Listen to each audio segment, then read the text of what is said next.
Chapter 1 বাস্তব সংখ্যা, real number, বাস্তব সংখ্যা। এই অধ্যায়ে আমরা আলোচনা করব প্রথম অধ্যায়। হ্যাঁ, তো এখানে বাস্তব সংখ্যার শ্রেণীবিন্যাস আমরা প্রথমেই জানবো। বাস্তব সংখ্যার যে শ্রেণীবিন্যাসটা আছে আমরা এখানে প্রথমে সেই জিনিসটা আলোচনা করব। বাস্তব সংখ্যার শ্রেণী বিন্যাস। বাস্তব সংখ্যা কত প্রকার, কি কি, এই বিষয় নিয়ে আমরা প্রথমে আলোচনা করব। তো এখানে প্রথমে আমরা স্বাভাবিক সংখ্যা অলরেডি আগে জানি যে সকল ধনাত্মক অখণ্ড সংখ্যাকে স্বাভাবিক সংখ্যা বলে। স্বাভাবিক সংখ্যা বা ন্যাচারাল নাম্বার, স্বাভাবিক সংখ্যায় বা ন্যাচারাল নাম্বার কি কি, যেমন 1, 2, 3, 4 এভাবে কি চলতেই থাকবে অসীম পর্যন্ত। হ্যাঁ, সকল ধনাত্মক এই যে সংখ্যাগুলো, এই সবগুলোই কিন্তু ধনাত্মক সংখ্যা এবং অখণ্ড, কোনো ভগ্নাংশ না, অখণ্ড এই সকল সংখ্যাকে স্বাভাবিক সংখ্যা বা ন্যাচারাল নাম্বার বলে। পূর্ণ সংখ্যা বা ইন্টিজার। পূর্ণ সংখ্যা কি? পূর্ণ সংখ্যার সংজ্ঞাটা আমরা কিভাবে দিব? পূর্ণ সংখ্যা বা ইন্টিজার। পূর্ণ সংখ্যা হচ্ছে সকল সকল শূন্য সহ সকল ধনাত্মক এবং ঋণাত্মক অখণ্ড সংখ্যাকে শূন্য সহ সকল, হ্যাঁ, শূন্য সহ সকল ধনাত্মক, সকল ধনাত্মক ও ঋণাত্মক, হ্যাঁ, ঋণাত্মক ঋণাত্মক অখণ্ড, মানে কোনো ভগ্নাংশ হবে না, হ্যাঁ, অখণ্ড সংখ্যাকে পূর্ণ সংখ্যা বলে। যেমন শূন্য, হ্যাঁ, আমরা শূন্য লিখতে পারি, তারপর হচ্ছে ধনাত্মক হচ্ছে ওই যে স্বাভাবিক সংখ্যাগুলা 1, 2, 3, 4 এভাবে চলতেই থাকবে। আর ঋণাত্মক সংখ্যাগুলো হচ্ছে শূন্য। আমরা সংখ্যা রেখার যে বাম দিকে সংখ্যাগুলো থাকে পূর্ণ সংখ্যা, যেমন -1, -2, -3, -4 এভাবে কি অসীম পর্যন্ত বিস্তৃত। তো এই ধরনের সংখ্যা, এই এই শূন্য, সকল ধনাত্মক এবং ঋণাত্মক অখণ্ড সংখ্যা, এগুলোই হচ্ছে পূর্ণ সংখ্যা। ভগ্নাংশ সংখ্যা কোনগুলো? ভগ্নাংশ আমরা পরে চার্ট আকারে শিখবো। তো আমরা কোনগুলো কি ধরনের সংখ্যা প্রথমে জেনে নেই। ভগ্নাংশ সংখ্যা কি জিনিস, হ্যাঁ, বা ফ্র্যাকশনাল নাম্বার। এই ফ্র্যাকশনাল নাম্বার কি জিনিস? যে সকল সংখ্যাকে ভগ্নাংশ আকারে লেখা যায়, হ্যাঁ, যেমন পি বাই কিউ, আমরা বলতে পারি পি বাই কিউ আকারে লেখা যায়। যে সকল সংখ্যাকে পি বাই কিউ আকারে লেখা যায় তাদেরকে ভগ্নাংশ সংখ্যা বলে। যেমন এখানে এখানে পি কিউ, এখানে Q not is equal to 0। Q এর মান 0 হইতে পারবে না এবং কিউ এর মান 1 হইতে পারবে না। 0 এবং 1 যদি আমরা বসাই, 0 বসাইলে অসংজ্ঞায়িত হয়ে যাবে, 1 বসাইলে আবার সেটা আর ভগ্নাংশ থাকবে না, মানে লব হর থাকবে না। যেমন আমরা ভগ্নাংশ সংখ্যার উদাহরণ হিসেবে আমরা লিখতে পারি 2/1, হ্যাঁ, আর 5/2, হ্যাঁ, তারপর হচ্ছে আমরা 3 সমস্ত 2/1, এরকম যত সংখ্যাই আছে সবগুলোই কি ভগ্নাংশ সংখ্যা। এরা আবার ভগ্নাংশ সংখ্যা আবার কয়েক রকম, যেমন আমরা প্রকৃত ভগ্নাংশ, অপ্রকৃত ভগ্নাংশ, মিশ্র ভগ্নাংশ, এগুলা তোমরা অলরেডি শিখে আসছো। তাহলে এবার আসো ভগ্নাংশ সংখ্যা, পূর্ণ সংখ্যা আর স্বাভাবিক সংখ্যা আমরা জানলাম। এবার আমরা মূলদ সংখ্যা কি জিনিস সেটা আমরা দেখব। তো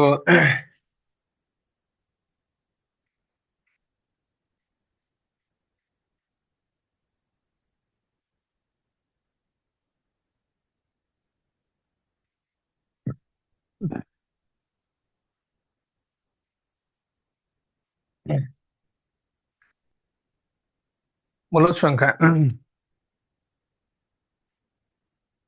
মূলদ সংখ্যা, মূলদ সংখ্যা কি জিনিস বা রেশনাল নাম্বার।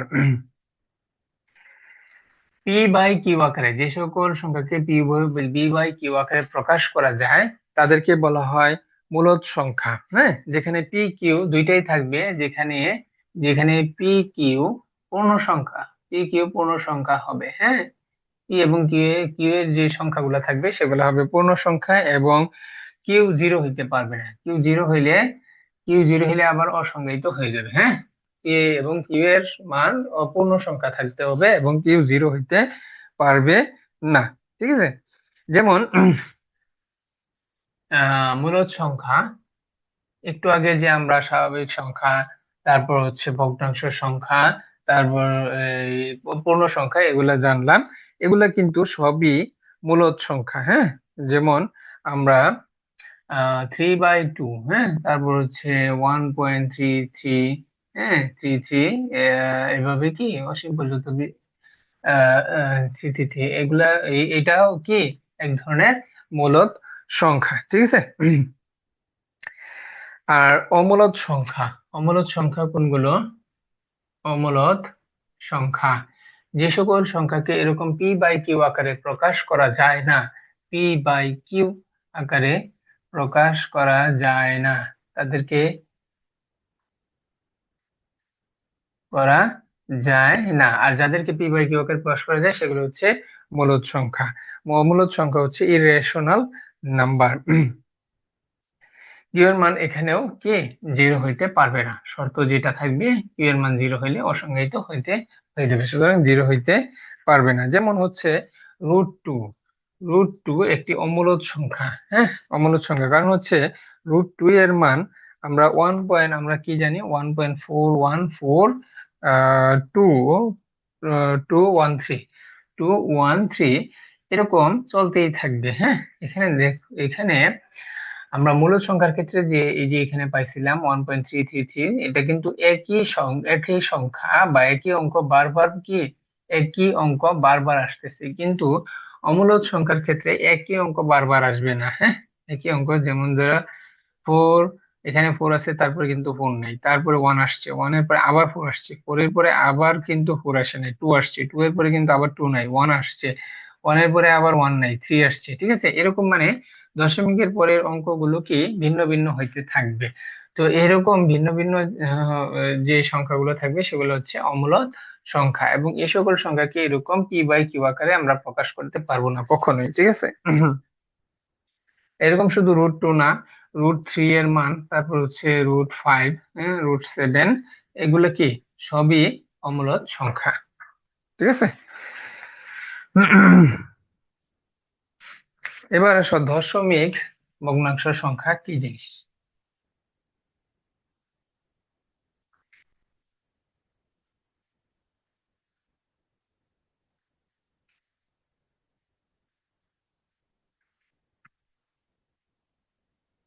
দশমিক ভগ্নাংশ সংখ্যা বা ডেসিমাল ফ্র্যাকশনাল নাম্বার। হ্যাঁ, দশমিক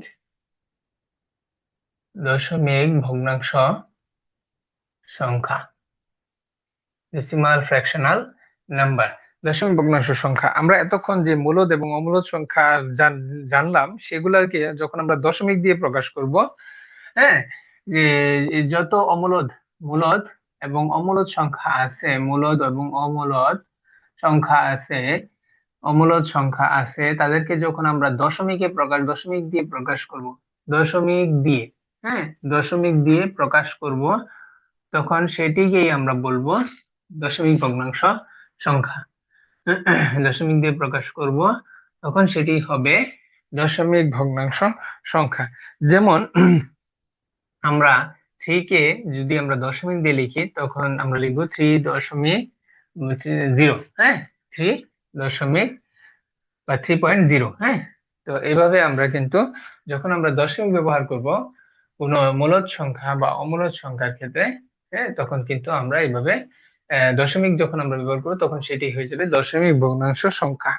অনুরূপভাবে 5/2, এটি কিন্তু একটি অপ্রকৃত ভগ্নাংশ। এটিকে আমরা যখন দশমিক দিয়ে প্রকাশ করব, যেমন 2.5, এটাকে আমরা যদি ভাগ করি তখন কিন্তু এরকম 2.5 চলে আসবে। তো এই ধরনের সংখ্যাগুলো হচ্ছে দশমিক ভগ্নাংশ সংখ্যা। আবার √2 এর মান বা আমরা যদি √2 এর মান, হ্যাঁ, একটু আগে যে দেখলাম √2 এর মান কি পাইছিলাম, 1.41213, হ্যাঁ, 213, এরকম কি চলতেই থাকবে। তো এখানেও কিন্তু এই যে দশমিক আছে। তো এরকম যত মূলদ এই যে এগুলো হচ্ছে মূলদ আর এটা হচ্ছে অমূলদ। এই অমূলদ সংখ্যাকে আমরা যখন দশমিক দিয়ে প্রকাশ করি তখন সেটাই হয়ে যায় দশমিক ভগ্নাংশ সংখ্যা। আর সসীম দশমিক ভগ্নাংশ এবং অসীম দশমিক ভগ্নাংশ, হ্যাঁ, দশমিক বিন্দুর পর অঙ্ক সংখ্যা সসীম, দেখো সসীম, সসীম দশমিক ভগ্নাংশ আর হচ্ছে অসীম দশমিক ভগ্নাংশ। এই যে এই সংখ্যাগুলা, এখানে কিন্তু দশমিক বিন্দুর পর অঙ্ক সংখ্যা একটা, হ্যাঁ, যেখানে দশমিক বিন্দুর পর অঙ্ক সংখ্যা একটা, এই অঙ্ক সংখ্যা সসীম, হ্যাঁ, এদেরকে বলা হয় অঙ্ক সংখ্যা শেষ আছে, দশমিক বিন্দুর পর অঙ্ক সংখ্যা শেষ আছে, এগুলো হচ্ছে সসীম দশমিক ভগ্নাংশ, সসীম দশমিক ভগ্নাংশ। আর এই যে এখানে দেখো দশমিক বিন্দুর পর অঙ্ক সংখ্যার কিন্তু কোনো শেষ নাই, এটা হচ্ছে কি অসীম দশমিক ভগ্নাংশ, অসীম দশমিক ভগ্নাংশ। ঠিক আছে, সসীম হচ্ছে যাদের দশমিক বিন্দুর পর অঙ্ক সংখ্যা শেষ আছে সেগুলো হচ্ছে সসীম দশমিক ভগ্নাংশ। আর যে সকল দশমিক ভগ্নাংশের অঙ্ক সংখ্যা দশমিক বিন্দুর পর অঙ্ক সংখ্যার কোনো শেষ নাই সেগুলো হচ্ছে অসীম দশমিক ভগ্নাংশ। এবার আসো আবৃত দশমিক ভগ্নাংশ, অসীম আবৃত দশমিক ভগ্নাংশ এবং অসীম অনাবৃত দশমিক ভগ্নাংশ। অসীম আবৃত দশমিক ভগ্নাংশ কোনগুলো এবং কোনগুলো অসীম অনাবৃত দশমিক ভগ্নাংশ, হ্যাঁ। যেমন অসীম আবৃত দশমিক ভগ্নাংশ, যেমন আমরা যদি 122-কে, হ্যাঁ, আমরা এখানে নিচে লিখি অসীম, অসীম আবৃত দশমিক ভগ্নাংশ, অসীম আবৃত দশমিক ভগ্নাংশ কি জিনিস, হ্যাঁ, অসীম আবৃত দশমিক ভগ্নাংশ কি জিনিস। যেমন আমরা যদি 99 122-কে 99 দ্বারা ভাগ করি তাহলে ভাগফল কত আসবে, আনসার আসবে হচ্ছে 1.2323। হ্যাঁ, এরকম কি চলতেই থাকবে, মানে 2 3 বারবার কিন্তু রিপিট হইতে থাকবে, হ্যাঁ। তো অসীম আবৃত দশমিক ইত্যাদি আছে, অসীম আবৃত দশমিক ভগ্নাংশ, এগুলো হচ্ছে অসীম আবৃত। অসীম আবৃত মানে অসীম পর্যন্ত মান থাকবে, অসীম পর্যন্ত সংখ্যা থাকবে, এইটাকে বলে অসীম আবৃত দশমিক ভগ্নাংশ। এটাকে আমরা এ, লিখতে পারি আবৃত, যে যে সংখ্যাগুলো বারবার আসে সেগুলোর উপরে পৌনঃপুনিক আমরা দিয়ে দিব। ঠিক আছে, 2 এবং 3 বারবার আসবে, এটা আমরা বারবার না লিখে পৌনঃপুনিক দিয়ে দিলেই বোঝা যাবে যে এটা অসীম পর্যন্ত আছে। তো এগুলা হচ্ছে অসীম আবৃত দশমিক ভগ্নাংশ। একই অঙ্ক বারবার আসতেছে, দেখছো 2 3 2 3 2 3 এরকম কি বারবার আসতেছে, এই জন্য এদেরকে বলা হয় অসীম আবৃত দশমিক ভগ্নাংশ। আর হচ্ছে অসীম অনাবৃত দশমিক ভগ্নাংশ, যেমন অসীম,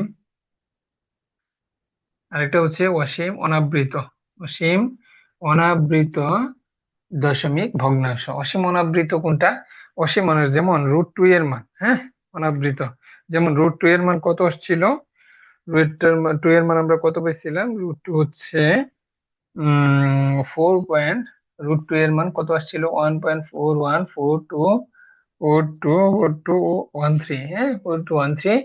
এটা দেখো অসীম অনাবৃত, এখানে কোনো অঙ্কই কিন্তু বারবার আসতেছে না, একই অঙ্ক বারবার আসতেছে না, এই যে এদের যে এই জন্য এদেরকে বলা হয় অসীম অনাবৃত দশমিক ভগ্নাংশ।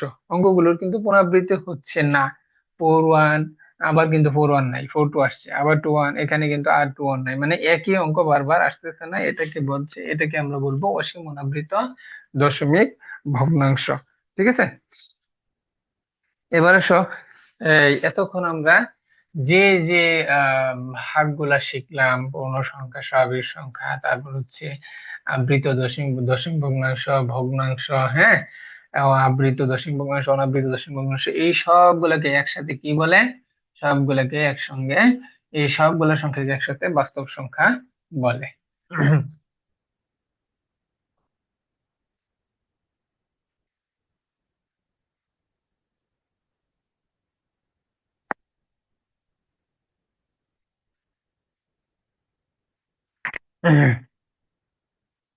তাহলে সংখ্যাটা হবে সকল মূলদ এবং অমূলদ সংখ্যাকে বাস্তব সংখ্যা বলে। বাস্তব সংখ্যা বা রিয়েল নাম্বার, রিয়েল নাম্বার, বাস্তব সংখ্যা বা রিয়েল নাম্বারের সংখ্যাটা হবে সকল মূলদ সকল মূলদ এবং অমূলদ সংখ্যাকে একসঙ্গে, সকল মূলদ প্লাস যত অমূলদ সংখ্যা আছে এদেরকে একসঙ্গে কি বলে? বাস্তব সংখ্যা বলে। আর ধনাত্মক সংখ্যা কোনগুলো? ধনাত্মক ধনাত্মক সংখ্যা বা পজিটিভ নাম্বারের সংজ্ঞাটা কিরকম হবে? শূন্য থেকে বড় সকল বাস্তব সংখ্যাকে ধনাত্মক সংখ্যা বলে।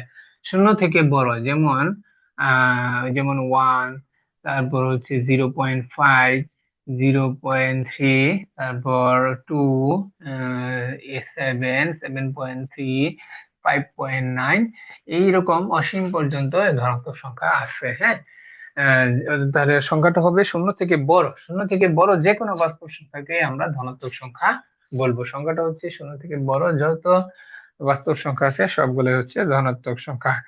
আর ঋণাত্মক সংখ্যা কোনগুলো? বা নেগেটিভ নাম্বার, শূন্য থেকে ছোট নেগেটিভ নাম্বার, ঋণাত্মক সংখ্যা বা নেগেটিভ নাম্বার কোনগুলো? শূন্য থেকে ছোট, শূন্য থেকে ছোট সকল সংখ্যা, যে সকল সংখ্যা শূন্য থেকে ছোট তাদেরকেই আমরা কি বলবো? ঋণাত্মক সংখ্যা বলবো। বাস্তব সংখ্যা। হ্যাঁ, আবার অঋণাত্মক সংখ্যা কাকে বলে? অঋণাত্মক বা নন নেগেটিভ নাম্বার, অঋণাত্মক সংখ্যা। অঋণাত্মক সংখ্যা কোনগুলো? তো অঋণাত্মক সংখ্যা বা নন নেগেটিভ নাম্বার হচ্ছে শূন্য সহ সকল ধনাত্মক সংখ্যাকে, শূন্য সহ সকল ধনাত্মক শূন্য সহ সকল ধনাত্মক সংখ্যাকে নন নেগেটিভ নাম্বার বলে। যেমন শূন্য, তারপর হচ্ছে 0.1, 0.3, তারপর হচ্ছে 1, 2, 5.9। হ্যাঁ, মানে শূন্য সহ সকল ধনাত্মক যত সংখ্যা আছে সবগুলোকেই অঋণাত্মক সংখ্যা বলে। তাহলে আমরা এবার আহ শ্রেণীবিন্যাস আসি। তাহলে বাস্তব সংখ্যা, আহ, বাস্তব সংখ্যাকে আমরা প্রথমে দুই ভাগে ভাগ করতে পারি। হ্যাঁ, একটা হচ্ছে ধনাত্মক সংখ্যা, আরেকটা হচ্ছে অঋণাত্মক সংখ্যা। অঋণাত্মক সংখ্যার মাঝখানে কি কি থাকবে? শূন্য থাকবে এবং সকল ধনাত্মক সংখ্যা থাকবে। আমরা একটু চার্টের মাধ্যমে দেখি। হ্যাঁ, এই জিনিসটাই আমরা, এই যে ক্লাসিফিকেশনটা, এটা আমরা একটা চার্টের মাধ্যমে দেখব। এই যে এখন যেটা আমরা করলাম।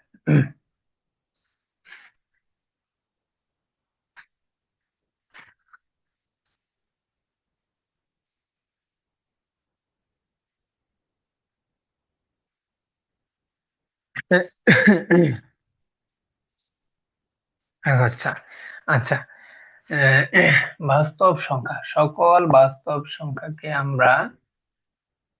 সংখ্যাকে বিভিন্ন ভাবে ভাগ করা যায়। প্রথম আমরা বাস্তব সংখ্যাকে ভাগ করি, একটা হচ্ছে অ ঋণাত্মক, একটা হচ্ছে ঋণাত্মক বাস্তব সংখ্যা, আরেকটা হচ্ছে অঋণাত্মক বাস্তব সংখ্যা। অঋণাত্মক বাস্তব সংখ্যা, ঋণাত্মক বাস্তব সংখ্যা কোনগুলো? শূন্য থেকে ছোট যত বাস্তব সংখ্যা আছে তাদেরকে, যেমন -1, -2, -3, এগুলা হচ্ছে সবই অঋণাত্মক। আর ঋণাত্মক, আর ঋণাত্মক অঋণাত্মক হচ্ছে শূন্য সহ সকল ধনাত্মক সংখ্যা, শূন্য সহ সকল ধনাত্মক সংখ্যা, 1, 2, এরকম যত ধনাত্মক সংখ্যা আছে সবগুলাই হচ্ছে শূন্য, এবং শূন্য সহ সকল ধনাত্মক সংখ্যাকে অঋণাত্মক সংখ্যা। অঋণাত্মক সংখ্যা আবার দুই রকম, একটা হচ্ছে একটা হচ্ছে শূন্য, আরেকটা হচ্ছে ধনাত্মক সংখ্যা। শূন্য, আরেকটা হচ্ছে ধনাত্মক সংখ্যা। শূন্য ধনাত্মক সংখ্যা কোনগুলো? এই যে শূন্য ব্যতীত যত ধনাত্মক সংখ্যা আছে, বাস্তব সংখ্যা আছে, শূন্য শূন্য ব্যতীত, হ্যাঁ, যত ধনাত্মক বাস্তব সংখ্যা আছে সবগুলাই হচ্ছে ধনাত্মক সংখ্যা। যেমন 0.3, 0.7, 212, হ্যাঁ, এইরকম। তাহলে শূন্য থেকে শূন্য থেকে বড় সকল বাস্তব সংখ্যা হচ্ছে ধনাত্মক সংখ্যা। শূন্য থেকে বড় সকল বাস্তব সংখ্যাই হচ্ছে ধনাত্মক সংখ্যা। এটা হচ্ছে বাস্তব সংখ্যা ঋণাত্মক, অঋণাত্মক এবং শূন্য এবং ধনাত্মক। এটা হচ্ছে ক্লাসিফিকেশন। তো আরো ক্লাসিফিকেশন আমরা দেখব। যেমন বাস্তব সংখ্যার আরেকটা ক্লাসিফিকেশন আমরা দেখব।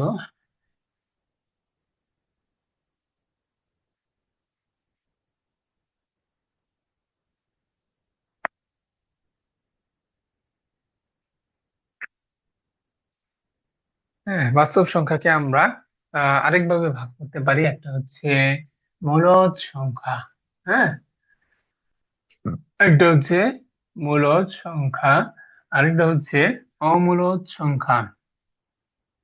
উদাহরণ হচ্ছে √2, 3, এগুলো হচ্ছে অমূলদ সংখ্যা। আর মূলদ সংখ্যা হচ্ছে বাকিগুলো, অমূলদ ছাড়া বাকি যত বাস্তব সংখ্যা আছে সেগুলোই হচ্ছে মূলদ সংখ্যা।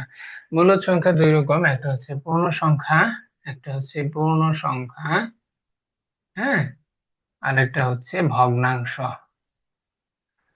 ভগ্নাংশ সংখ্যা। পূর্ণ সংখ্যা কোনগুলো? যেগুলা ভগ্নাংশ না, অখণ্ড, অখণ্ড সংখ্যা, যেমন মাইনাস -2, -3, 0, 1, 2, হ্যাঁ, এগুলা হচ্ছে পূর্ণ সংখ্যা। আর ভগ্নাংশ সংখ্যা কোনগুলা? যাদেরকে পি বাই কিউ আকারে প্রকাশ করা যায়, পি বাই কিউ আকারে প্রকাশ করা যায়, হ্যাঁ। যে ভগ্নাংশ সংখ্যা আবার দুই রকম, সাধারণ ভগ্নাংশ, আরেকটা হচ্ছে দশমিক ভগ্নাংশ। সাধারণ ভগ্নাংশ, আরেকটা হচ্ছে দশমিক ভগ্নাংশ। দশমিক ভগ্নাংশ সংখ্যা, সাধারণ ভগ্নাংশ সংখ্যা, এটা হচ্ছে দশমিক ভগ্নাংশ সংখ্যা। তো সাধারণ ভগ্নাংশ কোনগুলো? যেমন আছে 3/2, হ্যাঁ। আর দশমিক কোনগুলা? দশমিক ভগ্নাংশ সংখ্যা হচ্ছে, যেমন আমরা লিখতে পারি 1.3, 3, 1.3, এটাই হচ্ছে একটা দশমিক ভগ্নাংশ সংখ্যা। আর আবার সাধারণ ভগ্নাংশকে ভাগ করা যায় কয়েকভাবে। একটা হচ্ছে প্রকৃত, অপ্রকৃত আর মিশ্র, হ্যাঁ। সাধারণ ভগ্নাংশকে আবার আমরা প্রকৃত, অপ্রকৃত, মিশ্র ভাগে ভাগ করতে পারি। প্রকৃত ভগ্নাংশ, অপ্রকৃত, হ্যাঁ, অপ্রকৃতকে আবার কি মিশ্র বানানো যায়, হ্যাঁ। অপ্রকৃতকে আবার মিশ্র বানানো যায়, ঠিক আছে। তো এই ধরনের আমরা ভাগ করতে পারি। দশমিক ভগ্নাংশ সংখ্যাকে আবার ভাগ করা যায়। আচ্ছা, পূর্ণ সংখ্যাকে ভাগটা আমরা শেষ করি। পূর্ণ সংখ্যাকে আবার আমরা ভাগ করতে পারি, হ্যাঁ, তিনটা ভাগে ভাগ করতে পারি। পূর্ণ সংখ্যার মধ্যে কিছু আছে, শূন্য এর বাম দিকে যত পূর্ণ সংখ্যা আছে সেগুলোকে বলা হয় ঋণাত্মক, হ্যাঁ, ঋণাত্মক, ঋণাত্মক পূর্ণ সংখ্যা। আর এই যে জিরোকে, তো জিরোই। আর হচ্ছে তোমার জিরো এর ডান দিকে যে ধনাত্মক ধনাত্মক সংখ্যাগুলো আছে সেগুলোকে বলে ধনাত্মক, হ্যাঁ, ধনাত্মক, ধনাত্মক পূর্ণ সংখ্যা। জিরো এবং ধনাত্মক এই দুইটাকে কিন্তু আমরা একটু আগে শিখলাম যে অঋণাত্মক পূর্ণ সংখ্যাও বলা হয়। অঋণাত্মক পূর্ণ সংখ্যাও একসাথে বলা হয়। এই দুইটাকে, শূন্য এবং ধনাত্মক, এগুলোকে অঋণাত্মক পূর্ণ সংখ্যাও একসাথে বলা হয়, হ্যাঁ। হুম। আচ্ছা, তাহলে আহ দশমিক ভগ্নাংশ সংখ্যা, এটাকেও কিন্তু আবার ভাগ করা যায়। দশমিক ভগ্নাংশ সংখ্যা, এই যে এটাকে কিন্তু আবার ভাগ করা যায়। দশমিক ভগ্নাংশ সংখ্যাকে কি কি ভাগে ভাগ করা যায়? একটা হচ্ছে আহ সসীম দশমিক, আর একটা হচ্ছে অসীম দশমিক ভগ্নাংশ, হ্যাঁ। সসীম দশমিক ভাগ করা যায়, সসীম, সসীম দশমিক ভগ্নাংশ। আর এটা হচ্ছে অসীম দশমিক ভগ্নাংশ, অসীম দশমিক ভগ্নাংশ।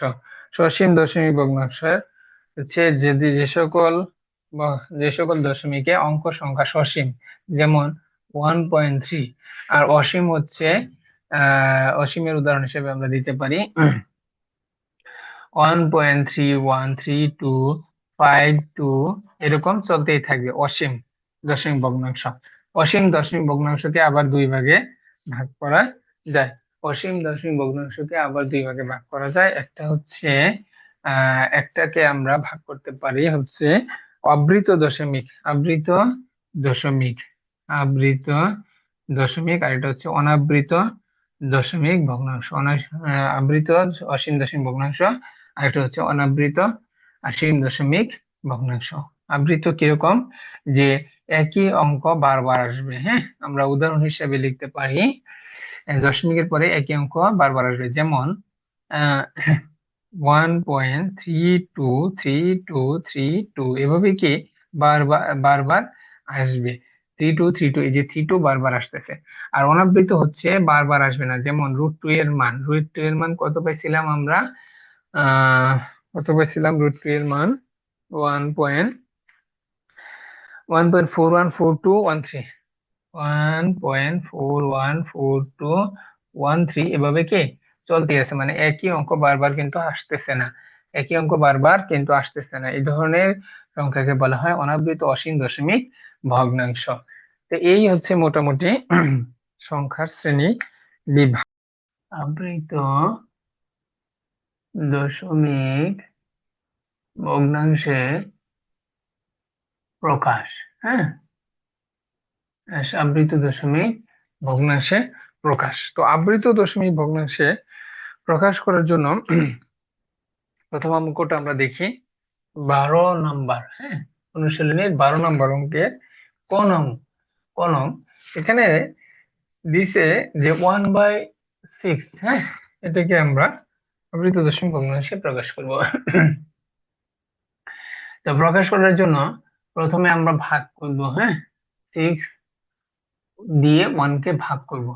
তো যেহেতু এটা 1 ছোট, হ্যাঁ, ভাজকের চেয়ে ভাজ্য ছোট, সুতরাং আমরা আমরা দশমিক শূন্যের পর একটা দশমিক বসিয়ে এখানে একটা শূন্য নিয়ে আসবো। দশমিক দিলে এখানে শূন্য আনা আনা যায়। তো আমরা এবার 6 কে 6, হ্যাঁ, ভাগশেষ কত? 4। এবার যদি আমরা আবার দশমিক যেহেতু আছে, আমরা একটা শূন্য নিয়ে আসতে পারি। আবার 6 কে সরি, 6 6 36, হ্যাঁ, 6 6 36, ভাগশেষ কত? আবার 4। হ্যাঁ, ভাগশেষ কিন্তু বারবার দেখা যাচ্ছে আসতেছে, 4 আসতেছে। আমরা যদি আবার আরেকটা 0 নেই, তাহলে আবার কিন্তু 36 আসতেছে, এবারও ভাগশেষ 4। এভাবে কিন্তু ভাগশেষ একই আসতে থাকবে বারবার। হ্যাঁ, তো দশমিক ভগ্নাংশে প্রকাশ করা, সুতরাং আমরা লিখব সুতরাং নির্ণেয় আবৃত দশমিক ভগ্নাংশ কত আসবে? ওই যে ভাগফলে যা আসছে 0.1666, এভাবে কিন্তু চলতেই থাকবে। সুতরাং আমরা আমরা এটাকে পৌনঃপুনিকে রূপান্তর করে দিব। হ্যাঁ, এটাকে আমরা পৌনঃপুনিকে রূপান্তর করে দিব। হ্যাঁ, সমান সমান পৌনঃপুনিক 0.16, যেহেতু 6 অঙ্ক বারবার আসতেছে, সুতরাং 6 এর উপরে একটা এই যে এরকম পৌনঃপুনিক দিয়ে দিব। তো এটাই আমাদের আনসার। তাহলে আবৃত দশমিক ভগ্নাংশকে সাধারণ ভগ্নাংশে প্রকাশ করার জন্য আমাদের প্রথম কাজ হচ্ছে আমাদেরকে যতগুলা আবৃত অঙ্ক থাকবে, এখানে আবৃত অঙ্ক আছে 3টা, তাহলে হরের জায়গায় 3টা 9 বসবে, এবং যতগুলা দশমিক বিন্দুর পর যতগুলা অনাবৃত অঙ্ক আছে ততগুলা শূন্য বসবে। যেহেতু এখানে অনাবৃত অঙ্ক একটা, সুতরাং একটা শূন্য বসবে। এখানে যদি 2টা থাকতো তাহলে 2টা শূন্য বসতো। যতগুলো অনাবৃত অঙ্ক থাকবে দশমিকের পর ততগুলা শূন্য বসবে। এটা হচ্ছে হরের কাজ। আর লবের কাজ হচ্ছে সম্পূর্ণ দশমিক এবং অনাবৃত বাদে সম্পূর্ণ সংখ্যাটা লিখবো, লেখার পরে যতগুলা অনাবৃত অঙ্ক আছে সেটা আমরা বাদ দিয়ে দিব। ঠিক আছে, বাদ দিয়ে দিব। বাদ দিলে 62 বসবে। তো এখন আমরা যদি এখানে বাদ দিই, বিয়োগ করলে বিয়োগ ফলে এটা আসবে। এখন আবার কাটাকাটি করতে পারবো, কাটাকাটি করলে আসবে হচ্ছে লঘিষ্ঠ করে আমরা পাবো হচ্ছে 330, নিচে পাবো 330, নিচে পাবো 330, হ্যাঁ, 300 আর উপরে পাবো হচ্ছে 20749, 20749। হ্যাঁ, তো আমরা এখন ভাগ করব। ভাগ করলে আহ ভাগ করব সর্বস্বাভাবিক ভাগের নিয়মে আমরা ভাগ করব। ভাগ করলে কত পাবো? 330 ভাগ করবো হচ্ছে 20749। হ্যাঁ, ভাগ করলে কত আসে? ভাগ করলে আমরা একটু ক্যালকুলেটরে দেখে নিই। 6 বাজাবে, 6 দিয়ে ভাগ করলে 1999980 আসে। হ্যাঁ, 19980 আসে। তাহলে আমরা ভাগশেষ পাচ্ছি হচ্ছে 769 এখন আমরা জাস্ট মিশ্র ভগ্নাংশ আকারে লিখে দিব 6 সমস্ত 330 উপরে হবে কত 769 এটাই আমাদের আনসার। ঠিক আছে, তাহলে এইভাবে আমরা ক খ গ ছাড়া আরো অন্যান্য যে সকল অঙ্ক আছে সেগুলো সমাধান করব। তো আমরা আরেকটা অঙ্ক দেখি। আরেকটা অঙ্ক দেখি, যেমন ঘ নাম্বারটাই দেখি। হ্যাঁ, সেম একই নিয়মে ঘ নাম্বারটা আমরা দেখি।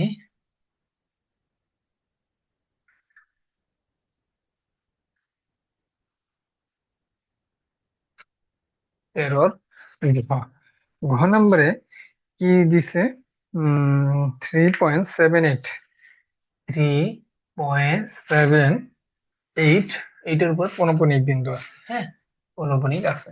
তো এটাকে আমরা কিভাবে ভগ্নাংশে সাধারণ ভগ্নাংশে রূপান্তর করব? আমাদের প্রথম কাজ হচ্ছে হরে হরে আমরা কি বসাবো, যতগুলা দশমিক বিন্দুর পর যতগুলা পৌনঃপুনিক অঙ্ক আছে, বিন্দু আছে, ততগুলা অঙ্ক আমরা ততগুলা নয় বসবে। হ্যাঁ, আর দশমিক বিন্দুর পর যতগুলা অনাবৃত অনাবৃত অঙ্ক আছে ততগুলা শূন্য, যেহেতু অনাবৃত অঙ্ক একটা, একটা শূন্য বসবে। এবং এখন আমরা লবে কাজ করব, পরে কাজ শেষ। সম্পূর্ণ সংখ্যাটা লিখবো পৌনঃপুনিক এবং দশমিক বাদ দিয়ে। তারপর আমরা অনাবৃত সংখ্যা যেটা আছে সেটা আমরা অনাবৃত অংশটা বিয়োগ করে দিব। বিয়োগ করে দিলে আমরা সাধারণ বিয়োগ আমরা যেভাবে জাস্ট পরবর্তী আগের যে অঙ্কটা যেভাবে সমাধান করলাম সেই কিভাবে সমাধান করব, আশা করি তোমরা পারবা। তো আমরা আরেকটা করি। উম ঘ নাম্বারে কি বলছে, 0.0 হ্যাঁ 0.13। সেম একইভাবে দশম বিন্দুর পর যে কয়টা পৌনঃপুনিক অঙ্ক আছে ততগুলো নয়, এখানে একটা নয়। আর পৌনঃপুনিক আবৃত অংশ ছাড়া যে অনাবৃত অঙ্ক আছে একটা, শুধু একটা শূন্য বসবে। আর 13 সম্পূর্ণ সংখ্যাটা লিখবো লবে, তার থেকে অনাবৃত অংশ বাদ দিব। অনাবৃত অংশ শুধু 1 আছে, আমরা বিয়োগ করব। বিয়োগ করলে কত পাবো, 12/90। এখন লঘিষ্ঠ করে যা আসবে তাই হবে আনসার। সেম একইভাবে তোমরা খ এবং ক করতে পারবে।